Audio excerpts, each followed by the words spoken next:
జర్మనీలో ఒక తెలుగు మూవీ చూడాలంటే ఎంత కష్టపడాలో తెలుసు. ఐ మీన్ పెద్ద పెద్ద సిటీస్ లో ఉండే వాళ్ళకి ప్రాబ్లం ఉండదు. మాలా కొంచెం చిన్న సిటీస్ లో ఉన్న వాళ్ళు చాలా దూరం ట్రావెల్ చేసి చూడాలి. మేము ఇప్పుడే పెద్ద మూవీ చూడడానికి స్టార్ట్ అవుతున్నాం. ఉండే సిటీ కోబ్లెన్స్ నుంచి ఫ్రాంక్ఫుర్ట్ స్టార్ట్ అయ్యాము.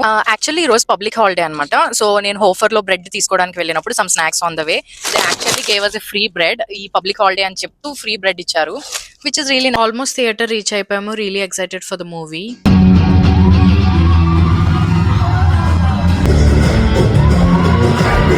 మూవీ యాక్చువల్లీ బాగుంది. డెఫినెట్లీ చూడొచ్చు. యాక్చువల్లీ చాలా మోటివేషనల్ ఆస్పెక్ట్స్ ఉన్నాయి. లైక్ రామ్ చరణ్ ఎలా అయితే తన గోల్ ని రీచ్ అవ్వడానికి ఎంత కష్టపడతాడు అనేది చాలా మంది పర్సనల్ లైఫ్ కి కూడా కనెక్ట్ అవుతుంది. Not only related to sports. ఒక గోల్ రీచ్ అవ్వాలంటే ఎన్ని విధాలుగా అది రీచ్ అయ్యేంత వరకు యూ హ్యావ్ టు ట్రై. కాకుండా main point like give up, never give up what ever goals you have. మన చుట్టుపక్కల వాళ్ళు మనల్ని ఎంత తొక్కేస్తున్నా సరే ఎంత కష్టపడి పైకి వస్తాడు, ఆ గోల్ ఎలా రీచ్ అవుతాడు అనేది చాలా బాగా చూపించారు.